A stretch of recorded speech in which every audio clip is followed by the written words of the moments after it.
Oke, baik. Assalamualaikum warahmatullahi wabarakatuh. Selamat pagi, selamat siang, selamat sore, selamat malam.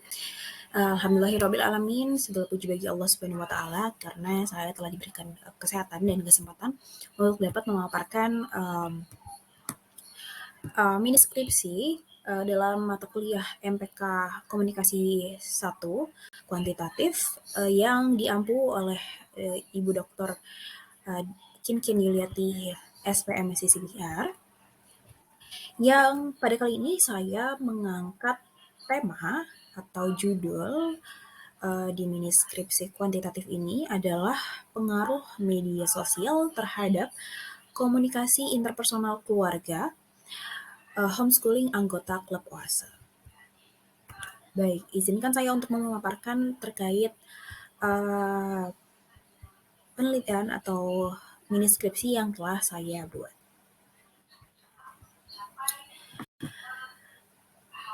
Yang pertama adalah kita masuk kepada daftar isi. Pada mini skripsi kali ini, saya membuat terkait bab 1 tentang pendahuluan, bab 2 tentang landasan teori, bab 3 tentang metodologi penelitian. Oke, baik. Setelah daftar isi ini, saya akan menjelaskan yang pertama terkait bab 1, yakni pendahuluan. Oke, baik. Yang pertama di poin bab 111 terdapat latar belakang, yakni di mana yang latar belakang di penelitian ini adalah media sosial yang telah berkembang pesat dalam beberapa tahun terakhir dan telah menjadi alat komunikasi yang sangat populer di seluruh dunia. Dalam banyak hal, media sosial telah mengubah kita, mengubah cara interaksi kita terhadap satu sama lain. Nah, baik dalam kehidupan pribadi maupun profesional. Nah, dalam konteks komunikasi ini, media sosial memungkinkan orang untuk terhubung dengan orang lain di seluruh dunia dalam waktu nyaris seketika. Dengan media sosial, seseorang dapat mengirimkan pesan, foto, ataupun video secara instan. Dan bahkan jika penerima berada di tempat yang sangat jauh pun, penerima pesan pun tetap bisa menerima pesan. Nah, selain itu, media sosial juga telah memungkinkan ya terciptanya ruang publik di mana orang itu dapat beropini, mengeluarkan berbagi opini, ide, dan juga informasi secara terbuka dan transparan. Nah, hal ini memungkinkan orang untuk berpartisipasi dalam diskusi untuk membentuk opini yang lebih luas tentang isu-isu tertentu. Nah, dan pengertian keluarga adalah sebuah unit sosial yang terdiri dari sekelompok orang yang saling terikat oleh ikatan darah, perkawinan ataupun adopsi, dan juga tinggal bersama dalam satu rumah atau dalam jangkauan hubungan yang erat. Nah, keluarga dapat terdiri dari ayah, ibu, anak-anak, kakek, nenek, saudara kandung, dan juga anggota keluarga lainnya. Nah, keluarga ini juga memiliki peran penting dalam kehidupan manusia, karena di dalam keluarga terjadi proses sosialisasi, pembelajaran norma, dan juga nilai, serta dukungan emosional dan fisik yang dibutuhkan setiap anggota keluarga. Nah, keluarga ini juga memberikan identitas dan tempat bagi individu di dalam masyarakat. Nah, komunikasi keluarga adalah proses saling berinteraksinya dan berbagi informasi, perasaan, dan juga pandangan antara anggota keluarga.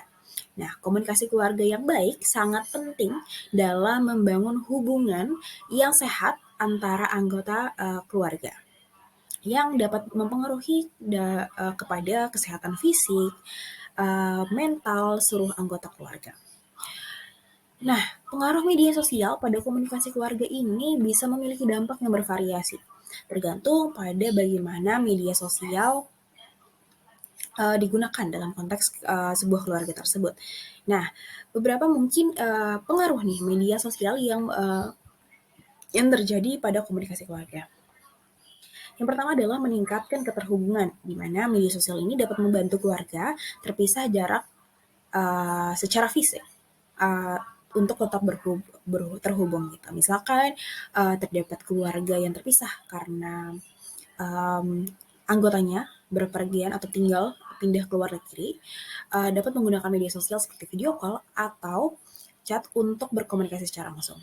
Nah, hal ini membantu menjaga hubungan dan mempererat ikatan keluarga. Nah, yang kedua adalah memperluas wawasan, di mana media sosial ini bukan hanya menjadi meningkatkan keterhubungan antar keluarga, tapi juga membantu anggota keluarga untuk memperluas wawasan dan pengetahuan mereka.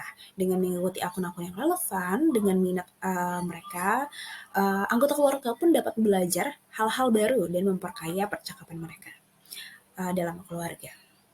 Nah, yang ketiga adalah mengganggu komunikasi langsung. Nah, kalau tadi adalah dampak-dampak positifnya, ini adalah terdapat dampak negatif dari media sosial terhadap komunikasi keluarga.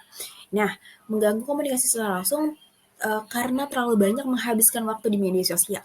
Karena media sosial bisa dibilang sebagai candu bagi individu yang ini membuat anggota keluarga merasa kurang terlibat gitu dalam interaksi langsung di dunia nyata.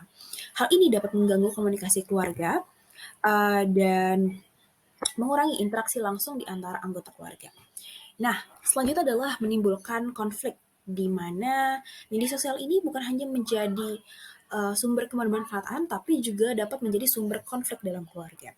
Misalnya, jika sebuah postingan yang diposting tidak disetujui oleh anggota keluarga lainnya dan dapat menimbulkan perdebatan hingga pertengkaran. Dan hal ini juga dapat merusak hubungan keluarga jika tidak ditangani dengan baik. Lalu, poin selanjutnya adalah meningkatkan transparansi. Nah, media sosial ini meningkatkan transparansi antara anggota keluarga, di mana anggota keluarga dapat membagikan informasi tentang aktivitas mereka ataupun kegiatan mereka di media sosial, sehingga anggota keluarga lainnya dapat melihat dan memahami nih bagaimana sih kehidupan anggota keluarga yang memposting dan merasa lebih terhubung atau lebih mengenal anggota keluarga tersebut. Nah, oleh karena itu penggunaan media sosial dalam keluarga sebaiknya dilakukan dengan bijak dan juga mempertimbangkan efeknya pada komunikasi dan hubungan pada keluarga. Lalu kita masuk kepada perumusan masalah, di mana pada penelitian kali ini perumusan masalah adalah apakah terdapat pengaruh media sosial terhadap komunikasi interpersonal keluarga pada keluarga homeschooling anggota klub OASE. Lalu masuk kepada tujuan penelitian, di mana tujuan penelitian ini adalah untuk mengetahui pengaruh media sosial terhadap komunikasi interpersonal keluarga pada keluarga homeschooling anggota klub OASE. Nah, kalau tadi terkait permasalahan masalah dan juga tujuan dari penelitian, kita masuk kepada manfaat dari penelitian ini. Nah, manfaat secara akademik, yakni hasil dari penelitian ini dapat mengembangkan kajian ilmu komunikasi, khususnya mengenai komunikasi interpersonal dalam sebuah keluarga, dan juga manfaat secara praktis, yakni hasil dari penelitian ini dapat bermanfaat bagi orang tua ataupun keluarga dalam melihat nih bagaimana sih dampak dari adanya media sosial ini sebagai alat komunikasi dan dapat mengoptimalkan komunikasi interpersonal dalam sebuah keluarga. Baik, selanjutnya saya akan membahas terkait bab 2, yakni landasan teori. Dan di poin yang pertama adalah konsep dari penelitian ini. Nah, konsep yang pertama yang saya ambil adalah media baru. Nah, konsep dari media baru adalah istilah yang digunakan atau digambarkan pada perubahan ketika cara kita mengkonsumsi atau memproduksi konten media. Khususnya karena kemajuan teknologi digital pun konsep ini mencakup sebagai berbagai hal, yakni bentuk media, termasuk televisi, radio, media cetak, dan juga media online. Nah, salah satu konsep utama dari media baru ini adalah konvergensi media yang mana mengacu pada pergabungan teknologi, di mana pergabungan teknologi, konten, dan juga perusahaan media yang sebelumnya terpisah. Misalkan media konvensional seperti surat kabar dan televisi telah mengadopsi teknologi digital ini dan sekarang memiliki keberadaan media online yang kuat. Nah, menurut Jenkins, media baru ini merupakan perubahan dalam cara kita memproduksi, mendistribusikan, dan juga mengkonsumsi konten media. Jenkins juga menyoroti jika konvergensi media dan um, partisipasi pengguna dalam produksi konten sebagai ciri-ciri kunci dari media baru. Di mana media sosial juga merupakan bagian dari konsep media baru yang memungkinkan para penggunanya untuk berinteraksi dan berbagi konten dengan cara yang tidak mungkin pada media konvensional. Jadi media sosial ini sangat memiliki perbedaan gitu, antara media sosial dengan media konvensional yang tadinya mungkin banyak hal yang belum bisa dilakukan atau memiliki keterbatasan dalam media konvensional namun bisa dilakukan dalam media sosial. Selain itu, media baru juga mencakup teknologi baru seperti augmented reality, virtual reality, mixed reality, yang memungkinkan pengalaman yang lebih impresif dan interaktif. Karena media sosial ini memberikan experience yang baru, berbeda dibandingkan dengan media konvensional dan juga media lainnya kepada penggunanya. Gitu. Nah, konsep media baru ini telah mengubah cara kita untuk mengkonsumsi dan memproduksi konten media. Baik, nah media sosial ini juga merupakan bagian dari konsep media baru gitu ya, dimana mengubah kita cara mengkonsumsi produksi konten media dan memberikan lebih banyak kekuasaan pada pengguna dan juga memungkinkan para pengguna untuk mengakses lebih mudah ke berbagai jenis konten. Jadi pengguna ini bukan hanya dapat mengakses dari satu jenis konten, namun bisa mengakses banyak konten dari media sosial.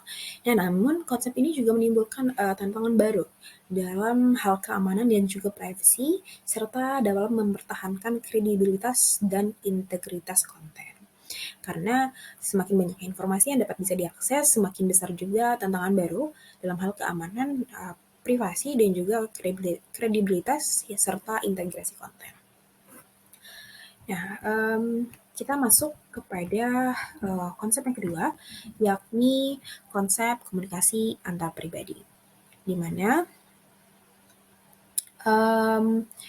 menurut Allo Liliweri pada tahun 1994 yang menyatakan bahwa komunikasi antar pribadi ini adalah suatu proses interaksi dan pembagian makna yang terkandung dalam gagasan-gagasan dan perasaan, di mana komunikasi antar pribadi ini adalah komunikasi yang secara langsung nih, secara langsung komunikasi yang berlangsung secara tatap muka antara dua orang ataupun lebih, baik secara terorganisasi maupun pada kerumunan orang, yang menurut Wirianto tahun 2004. Nah, maka dari itu komunikasi antar pribadi dapat diartikan sebagai proses dalam menyampaikan informasi, pikiran, dan juga sikap tertentu nih antar dua orang ataupun lebih dan terjadi pergantian pesan antar komunikan dan kepada komunikator dengan tujuan untuk saling mengerti mengenai masalah yang sedang dibicarakan ataupun topik yang sedang dibicarakan. Nah, hal ini diharapkan dapat terdapat perubahan perilaku, misalkan ataupun dampak dari komunikasi yang terjadi. Nah, komunikasi dikatakan efektif atau berhasil apabila pesan yang disampaikan komunikator dapat dimengerti oleh komunikan. Jadi bukan hanya menyampaikan, tapi pesan yang efektif ini harus penerima pesan harus mengerti apa yang disampaikan. Dan juga komunikasi antar pribadi memiliki fungsi meningkatkan hubungan antar manusia dan mengurangi kemungkinan terjadi konflik serta membagikan pengalaman kepada orang lain. Lalu kita masuk setelah konsep, kita akan membahas terkait kajian literatur. Nah, kajian literatur ini terdapat beberapa, yakni sebelum melakukan penelitian ini terkait pengaruh media sosial terhadap komunikasi keluarga dan kompetisi interpersonal keluarga pada keluarga homeschooling anggota klub OASA, saya akan menyusun kajian literatur terlebih dahulu, di mana kajian literatur ini dilakukan oleh saya yang saya lakukan untuk kajian dengan penelitian sebelumnya. Jadi saya mengkaji penelitian yang terdahulu dengan penelitian yang saya jalani. Nah,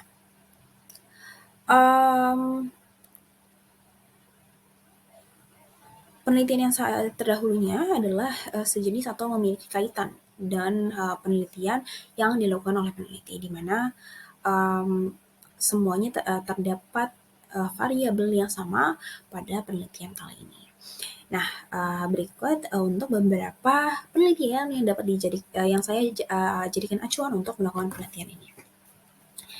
Yang pertama adalah yang penelitinya oleh Fancy Vidya, Nursanti Irliana, dan Anna Dian Savitri yang berasal dari Universitas Negeri Semarang dengan mengangkat judul pengaruh sosial media terhadap komunikasi interpersonal dan cyberbullying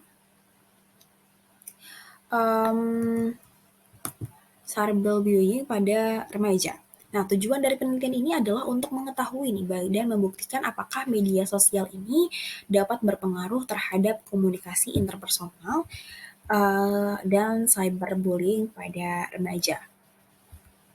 Nah, di penelitian yang kedua, yakni penelitian oleh Adita Ramadillah, Dr. Aan Widodos, serta Ibu Ratna Puspita SSMSI dengan mengangkat judul pengaruh penggunaan media sosial Twitter terhadap keterampilan komunikasi interpersonal di kalangan remaja, Kecamatan Tambun Utara, Bekasi, Jawa Barat. Nah, dari tujuan penelitian ini untuk melihat sejauh mana penggunaan media sosial Twitter dilihat dari frekuensi pemakaian tiap individu, lalu mengetahui sejauh mana sih motivasi yang timbul dari individu dalam penggunaan media sosial Twitter. Dan yang terakhir adalah tujuan dari penelitian ini juga untuk mengetahui bagaimana sejauh mana pengaruh yang ditimbulkan dalam penggunaan media sosial Twitter terhadap keterampilan komunikasi interpersonal pada individu. Nah, selanjutnya masuk kepada penelitian yang ketiga, yakni penelitian oleh Doni Pratana Yusuf yang berasal dari Universitas Hasanuddin Makassar. Dan penelitian ini mengangkat judul pengaruh penggunaan media sosial Facebook terhadap pola komunikasi interpersonal di SDN 4 Sudirman Makassar. Dan dalam penelitian ini juga memiliki tujuan untuk penelitian adalah mengetahui pola komunikasi antar pribadi siswa SDN 4 Sudirman Makassar, dan untuk mengetahui bagaimana sih pengaruh media sosial Facebook terhadap pola komunikasi interpersonal siswa SDN 4 Sudirman Makassar. Nah, kita masuk kepada penelitian yang keempat, yakni penelitian yang dilakukan oleh Vina Windarti yang berasal dari Institut Agama Islam Negeri Tulungagung, yang mengangkat judul pada penelitian kali ini adalah pengaruh penggunaan media sosial terhadap komunikasi interpersonal siswa kelas 7 MTS Darul Falah Sumber Gempol Tulungagung, yang memiliki tujuan penelitian untuk mengetahui bagaimana apakah terdapat pengaruh penggunaan media sosial terhadap komunikasi interpersonal pada siswa kelas 7 MTS Darul Falah Sumber Gempol. Nah, kita masuk kepada penelitian yang kelima, yakni penelitian yang dilakukan oleh Ervidia dan juga Dr. Kalai Selvi yang berasal dari Institute Science Technology and Advice Studi Vistas Palavaram, Chennai, pada negara Chennai yang mengangkat judul A Study on Influence of Social Media in Interpersonal Communication. Nah, penelitian ini memiliki tujuan untuk mengetahui komunikasi interpersonal dalam media sosial apakah mempengaruhi sikap dan juga perilaku. Oke, selanjutnya terdapat penelitian yang keenam, yakni penelitian yang dilakukan oleh Mila Medrano Loreto yang mengangkat judul The Influence of Social Media Exposure on the Interpersonal Communication Skills of Hospitality Students. Dan penelitian ini memiliki tujuan untuk dapat mengetahui dan mengeksplorasi hubungan antar keterampilan komunikasi interpersonal rata-rata siswa perhotelan dan juga eksposur media sosial mereka yang sangat berat. Nah, selanjutnya adalah penelitian yang dilakukan oleh Nurlela Idris, Rahmawati Latif, dan juga Muhammad Kurdi yang berasal dari Universitas Islam Negeri Hasanuddin Makassar yang mengangkat judul Pengaruh Penggunaan Sosial Media WhatsApp terhadap rendahnya komunikasi interpersonal siswa SMA Negeri 9 Makassar. Nah, pada penelitian kali ini memiliki tujuan penelitian untuk mengkaji tentang pengaruh penggunaan sosial media WhatsApp terhadap rendahnya komunikasi interpersonal siswa SMA Negeri 9 Makassar. Oke, baik, selanjutnya di penelitian yang ke-8, yakni penelitian dilakukan oleh Azki dan juga Octavia Nurul yang mengangkat judul penelitian terkait pengaruh penggunaan media sosial KakaoTalk dan komunikasi interpersonal terhadap stres mahasiswa Departemen Media Komunikasi Dong University Korea Selatan. Nah, tujuan penelitian ini adalah untuk mengetahui sejauh mana pengaruh media sosial, KakaoTalk, dan komunikasi interpersonal terhadap stres mahasiswa Departemen Media Komunikasi Dong-e University Korea Selatan. Lalu kita masuk kepada penelitian yang ke-9, yakni penelitian oleh Dr. Pratama, Ika Atikah Ratna Mulyani, dan juga Maria Fitria, di mana berasal dari Universitas Juanda Bogor yang mengangkat judul Pengaruh Sosial Media Komunikasi Interpersonal Ibu dan Anak dalam Membangun Motivasi Belajar. Yang penelitian ini memiliki tujuan untuk mengetahui bagaimana pengaruh sosial media komunikasi interpersonal ibu dan anak dalam membangun motivasi belajar dan seberapa besar pengaruh sosial media komunikasi interpersonal ibu dan anak dalam membangun motivasi belajar. Lalu kita masuk kepada penelitian yang terakhir atau penelitian yang ke-10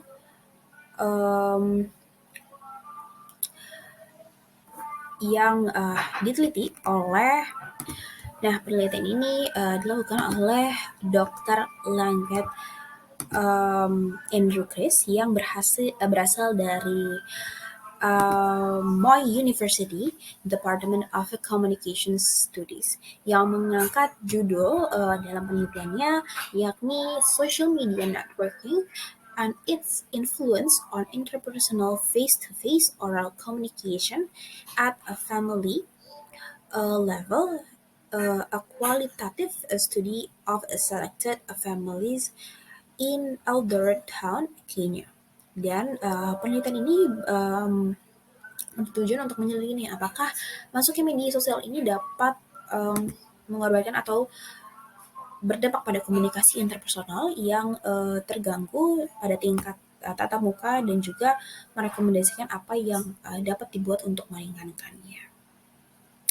Baik, jika tadi kita membahas kajian literatur, kita masuk kepada variabel independen. Uh, saya memilih variabel independennya media sosial, di mana media sosial adalah platform online yang memungkinkan pengguna untuk berinteraksi, berbagi konten, dan terhubung dengan orang lain secara virtual. Nah, media sosial ini dapat berupa situs web ataupun aplikasi dan menyediakan berbagai fitur seperti pesan instan, terus postingan gambar ataupun video, membagikan berita dan banyak lagi. Nah, media sosial memungkinkan nih untuk para pengguna berkomunikasi dan juga terhubung dengan orang lain tanpa batas geografis. Jadi banyak proses atau teman-teman yang bukan hanya di satu lingkup saja, namun tidak terbatas geografisnya. Misalkan seorang yang terhubung dengan teman di negara lain, misalkan saya di Indonesia dan teman saya ada di Inggris, kami bisa berinteraksi atau berkomunikasi. Nah, juga dapat misalkan mengikuti dari akun ya selebriti ataupun organisasi favorit atau atau sebuah brand, dan juga berpartisipasi dalam diskusi banyak hal dengan topik bervariasi. Dan beberapa contoh platform media sosial yang populer termasuk Facebook, Twitter, Instagram, LinkedIn, TikTok, maupun YouTube. Nah, setiap platform media sosial ini memiliki fokus yang berbeda dan menargetkan pengguna yang berbeda pula. Dan menurut Henry 2007, media sosial ini merupakan situs di jaring sosial yang berbasis web yang memungkinkan setiap pengguna untuk membuat profil publik atau semi publik dalam sistem terbatas. Yang membuat daftar pengguna lain yang terhubung dengan mereka dan melihat serta menjelajahi daftar koneksi mereka yang dibuat oleh orang lain menggunakan sistem dikenal sebagai platform media sosial. Dan menurut Philip Coulter dan Kevin Keller pada tahun 2012, media sosial adalah sarana bagi konsumen untuk berbagi informasi, teks, gambar, dan video serta audio dengan satu sama lain dengan perusahaan maupun sebaliknya. Baik, selanjutnya kita akan membahas terkait variabel dependent, komunikasi interpersonal. Nah, komunikasi interpersonal adalah proses pertukaran pesan antara dua orang atau lebih dalam suatu konteks interpersonal, di mana komunikasi interpersonal dapat terjadi secara lisan maupun tulisan dan melibatkan penggunaan bahasa verbal dan juga nonverbal. Nah, komunikasi interpersonal ini sangat penting dalam kehidupan sehari-hari, baik di lingkungan pribadi maupun profesional. Dan melalui komunikasi interpersonal ini, individu dapat membangun hubungan yang sehat dan saling menguntungkan dengan orang lain, maupun memperbaiki hubungan yang rusak, memecah konflik dengan cara yang efektif. Nah, beberapa elemen penting dalam komunikasi interpersonal antara lain keterbukaan, kemampuan mendengarkan aktif, penggunaan bahasa yang jelas dan sopan, serta kemampuan untuk memahami dan menghargai perbedaan individu. Keterampilan-keterampilan ini dapat dipelajari dan diasah melalui praktik dan pengalaman, serta melalui pelatihan dan pengembangan diri. Dan menurut Joseph DeVito, komunikasi interpersonal ini melibatkan 5 unsur, yakni pesan, perilaku, konteks, saluran, dan juga efek. Dan pelaku harus dapat menyampaikan pesan dengan cara yang jelas dan efektif, mempertimbangkan konteks dan juga saluran komunikasi yang digunakan ataupun media yang digunakan, serta memahami efek yang timbul dari pesan yang disampaikan. Lalu kita masuk ada metode selanjutnya, yakni metode penelitian. Di sini variabel X yakni media sosial dan juga variabel Y adalah interpersonal. Kita masuk kepada juga hipotesis teori, di mana dalam penelitian ini terdapat pengaruh media sosial terhadap komunikasi interpersonal, keluarga, homeschooling, anggota klub oase. Lalu kita masuk, jika tadi membahas terkait bab 2, yaitu landasan teori, kita masuk kepada bab 3, mengenai metode penelitian. Di poin yang pertama, yakni paradigma penelitian, di mana menurut Creswell, paradigma penelitian ini, penelitian kualitatif mengacu. Nah, hal ini mengacu pada cara pandang bahwa realitas itu objektif dan dapat diukur secara kuantitatif. Nah, paradigma ini didasarkan pada asumsi bahwa dunia sosial itu dapat dijelaskan melalui pengumpulan dan analisis data kuantitatif. Nah, dalam paradigma penelitian kuantitatif ini, peneliti menggunakan pendekatan sistematis dan formal untuk mengumpulkan data yang dapat diukur dengan menggunakan instrumen standar seperti kuesioner dan atau skala pengukuran. Nah, data yang dikumpulkan ini kemudian dianalisis menggunakan metode statistik untuk menguji hipotesis dan menjawab pertanyaan penelitian. Nah, selain itu juga dalam paradigma penelitian kuantitatif ini, peneliti biasanya berusaha untuk meminimalkan pengaruh subjektivitas dan memastikan keakuratan dan keandalan data dengan melakukan validitas dan reliabilitas. Nah, namun yang penting untuk diingat bahwa paradigma penelitian kuantitatif ini bukanlah satu-satunya cara untuk melakukan penelitian. Dan dalam beberapa kasus, pendekatan kualitatif atau campuran dapat lebih cocok dan untuk menjawab pertanyaan penelitian yang kompleks dan multidimensional. Jadi kita akan masuk untuk pendekatan penelitian. Nah, menurut Creswell, pendekatan penelitian kuantitatif ini adalah pendekatan yang didasari oleh data kuantitatif dan fokus pada pengujian hipotesis melalui analisis statistik. Nah, ada beberapa ciri khas dari pendekatan penelitian kuantitatif menurut Creswell. Yang pertama adalah pengumpulan data melalui instrumen yang terstandarisasi dan valid. Dalam penelitian kuantitatif ini penting untuk mengumpulkan data yang terstandar dan valid agar hasilnya pun dapat bisa diandalkan atau dipercaya. Oleh karena itu, penggunaan instrumen seperti kuesioner, tes, dan juga observasi yang sudah diuji validitasnya merupakan hal yang umum dalam penelitian kuantitatif. Nah, lalu di poin yang kedua yakni adalah analisis data secara statistik, di mana data yang dikumpulkan dalam penelitian dianalisis secara statistik untuk menguji hipotesis yang telah dirumuskan, dan juga analisis statistik ini yang umumnya digunakan adalah penelitian kuantitatif antara uji lain, UGT, ANOVA, regresi, dan analisis faktor. Nah, lalu poin yang ketiga adalah penggunaan sampel yang representatif, di mana dalam penelitian kuantitatif, penggunaan sampel yang representatif merupakan hal yang menjadi hal utama dan penting karena hasil penelitian diharapkan dapat diterapkan pada populasi yang lebih luas. Nah, oleh karena itu, sampel harus dipilih dengan cara yang sistematis dan menggunakan teknik sampling yang tepat. Nah, lalu adalah pemilihan variabel independen dan dependent. Seperti yang tadi saya sudah jelaskan, apa saja variabel independen dan dependen yang saya gunakan. Nah, variabel independen dan dependen yang harus dipilih secara hati-hati dalam penelitian kuantitatif. Variabel independen merupakan variabel yang mempengaruhi variabel dependen, di mana variabel dependen merupakan variabel yang dapat diukur dalam penelitian.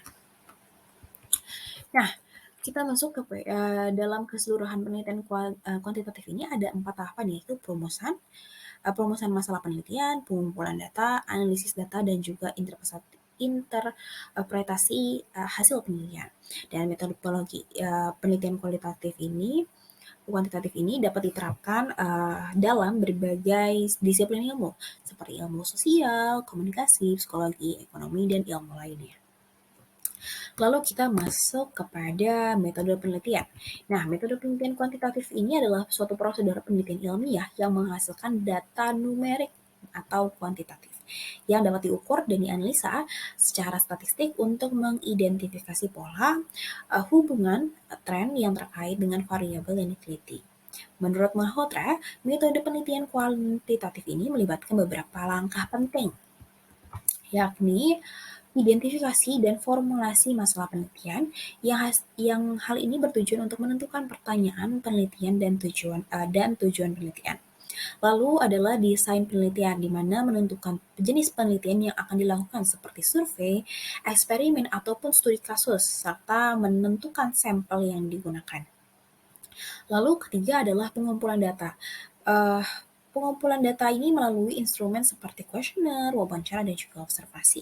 Dan yang keempat adalah analisis data, di mana melakukan analisis data menggunakan teknik statistik untuk mengidentifikasi hubungan antara variabel dan variabel yang diteliti.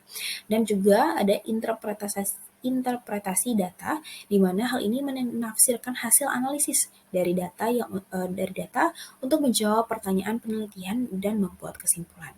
Nah, yang terakhir adalah pelaporan hasil penelitian, di mana menyajikan hasil penelitian dalam bentuk laporan yang jelas dan sistematis. Nah, metode penelitian kuantitatif ini juga dikenal karena banyak dapat memberikan data yang valid dan reliable, serta menunjukkan untuk dilakukan generalisasi hasil penelitian ke populasi yang lebih besar. Namun metode ini juga memiliki banyak kelemahan, seperti terbatasnya fleksibilitas dalam pengumpulan data, keterbatasan dalam memahami fenomena yang kompleks. Nah, kalau tadi berbicara mengenai metode penelitian kuantitatif, kita masuk kepada populasi. Nah, populasi merupakan sebuah kelompok orang ataupun objek yang memiliki informasi yang dicari oleh peneliti, yang akan dibuat kesimpulannya berdasarkan statistik sampel. Dan populasi yang digunakan pada penelitian kali ini adalah keluarga homeschooling anggota klub OASA yang berjumlah 60 orang. Nah, kita masuk kepada sampel. Dalam sampel merupakan representasi dari jumlah populasi sasaran yang terdiri dari seluruh rangkaian petunjuk untuk mendapatkan identifikasi populasi. Nah, sampel dalam penelitian ini merupakan keluarga homeschooling anggota klub OASA yang berjumlah 38. Nah, kita juga masuk ke dalam teknik penarikan sampel, di mana penelitian ini menggunakan teknik penarikan sampel purposive random sampling, di mana jenis sampel non-probability sampling yang menggunakan berbagai macam metode untuk mendapatkan semua kemungkinan kasus secara sangat spesifik dan populasi yang sulit dijangkau. Nah, teknik penarikan sampel ini berdasarkan pengetahuan akan karakter dari populasi dan tujuan dari penelitian. Lalu kita masuk kepada ukuran sampel. Nah, ukuran sampel pada penelitian ini adalah menggunakan rumus Lovin sebagai sampel penelitian rumus Lovin. Nah, ini ada rumusnya N dibagi N sama dengan 1 plus NE2. Nah, hasilnya pada saat ini adalah dari populasinya 60 dibagi yang menghasilkan 38. Lalu skala yang dipakai di penelitian adalah skala interval. Skala interval ini adalah merupakan skala pengukuran yang sering digunakan untuk menyatakan peringkat untuk antar tingkatan ataupun level. Lalu kita masuk kepada hipotesis riset, di mana hanya tidak terdapat pengaruh media sosial terhadap komunikasi interpersonal keluarga homeschooling anggota kelompok ASE, dan hanya terdapat pengaruh media sosial terhadap komunikasi interpersonal keluarga homeschooling antara anggota kelompok ASE.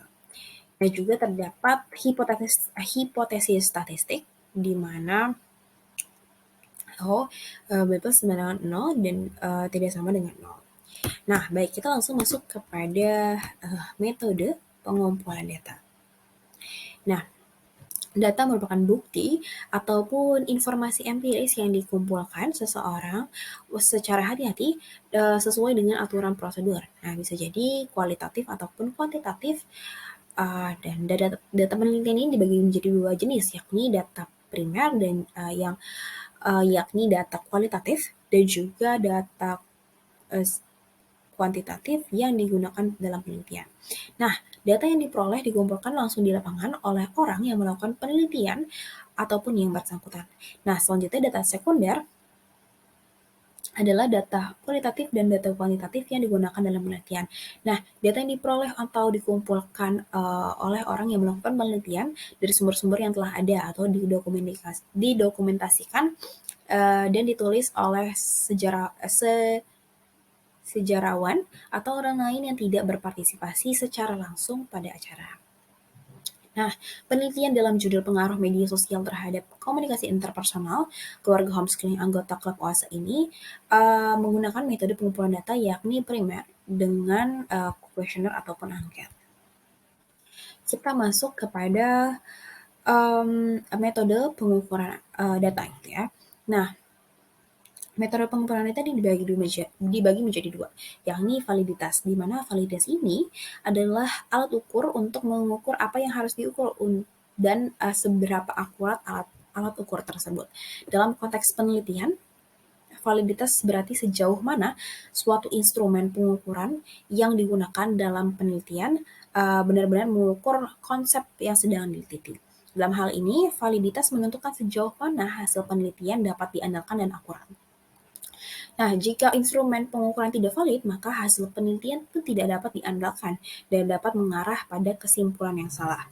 Nah, ada pun beberapa jenis validitas yang dapat diukur dalam penelitian, antara lain adalah validitas isi, validitas konstruk, validitas kriteria, dan juga validitas eksternal. Nah, validitas isi mengacu pada sejauh mana instrumen pengukuran ini mencakup seluruh aspek konsep yang sedang diukur. Nah, validitas konstruk adalah mengacu pada sejauh mana instrumen pengukuran mengukur konstruk atau variabel tertentu secara tepat. Dan variabel kriteria mengacu ini pada sejauh mana instrumen pengukuran konsisten dengan standar atau kriteria lain yang ada. Dan juga validitas eksternal mengacu pada sejauh mana hasil penelitian ini dapat diterapkan pada populasi ataupun situasi yang berbeda dengan yang digunakan dalam penelitian tersebut. Nah, kita masuk kepada metode pengukuran data yang kedua, yakni reliabilitas, di mana Malhotra mengatakan dalam bukunya, memberikan pengertian reliabilitas sebagai keandalan atau konsistensi dari suatu alat ukur atau instrumen penelitian dalam mengukur variabel yang ada pada waktu yang berbeda. Nah, pada subjek yang berbeda ini dan juga dalam berbagai situasi.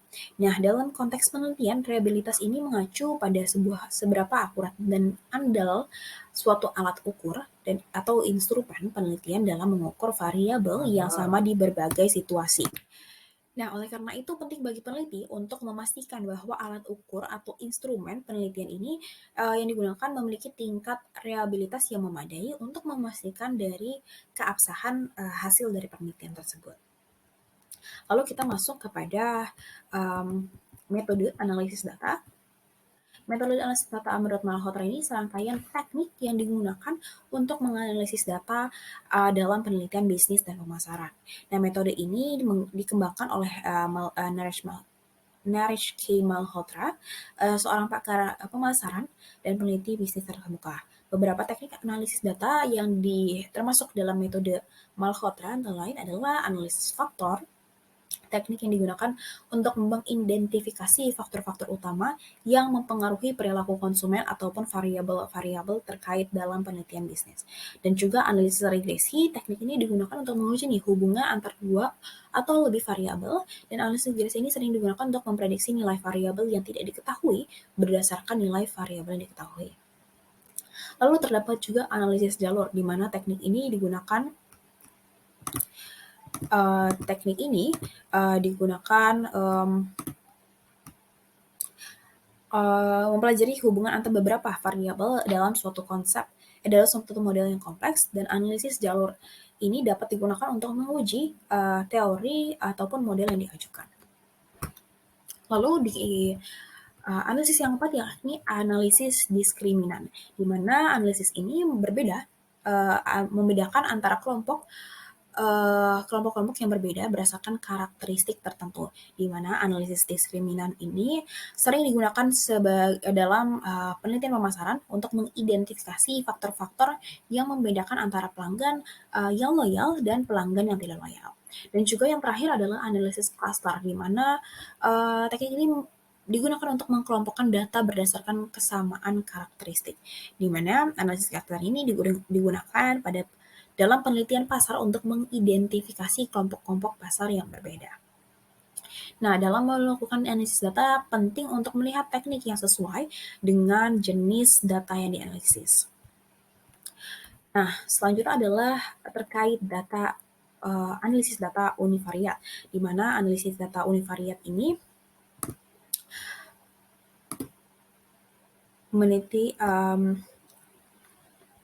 adalah metode analisis statistik yang digunakan untuk mengeksplorasi atau menganalisis suatu variabel ataupun satu atribut pada suatu data. Nah, dilanjut juga dengan analisis data bivariat, di mana berdasarkan Malhotra, analisis data bivariat ini merupakan analisis yang dilakukan terhadap dua variabel secara simultan. Dan tujuan dari analisis data bivariat ini adalah untuk mengetahui hubungan antara dua variabel tersebut. Lanjut kita kepada keterbatasan dan kelemahan dalam penelitian ini. Yang pertama adalah keterbatasan penelitian, yakni adalah mengenai populasi, di mana populasi yang diambil merupakan sebuah keluarga yang memiliki beberapa anggota di dalamnya. Maka dari itu, ketika pengumpulan data kuesioner ini harus dipastikan isi dari beberapa anggota ini bukan hanya perwakilan dari anggota. Lalu kepada kelemahan penelitian, di mana kelemahan dari penelitian kali ini adalah mengenai pinjaman literatur yang dapat dikatakan tidak terlalu banyak mengenai pembahasan komunikasi interpersonal keluarga yang saya coba cari dan selama beberapa hari dalam membuat ini cukup jarang diteliti. Lalu kita masuk ke konsep definisi operasional, di mana penelitian yang berjudul pengaruh media sosial terhadap komunikasi interpersonal dalam keluarga homeschooling. Anggota klub OASA ini memiliki dua variabel, yakni media baru dan komunikasi interpersonal. Nah, variabel media sosial memiliki dimensi yaitu interaktif, real time, dan juga personal. Nah, setiap dimensi ini memiliki indikator yang mana dimensi interaktif dengan indikator interaksi dari yang terjadi interaksi dua arah dan antara pembuat dan pengguna, atau antara pengguna dan pengguna lainnya. Lalu indikator dari dimensi real time adalah informasi dan konten yang disampaikan secara instan dan cepat. Nah, lalu juga ada indikator dari dimensi personal, yakni menyesuaikan informasi dan konten untuk kebutuhan preferensi masing-masing pengguna. Lalu pada variabel Y, yakni komunikasi interpersonal, memiliki dimensi intensitas dan juga sikap suportif. Nah, intensitas memiliki indikator, yakni proses interaksi anak, seberapa intens komunikasinya bersama keluarganya. Lalu indikator dari sikap suportif adalah melihat bagaimana perilaku selain komunikasi dari proses interaksi. Dan ini terdapat operalisasian konsep atau tabel OK.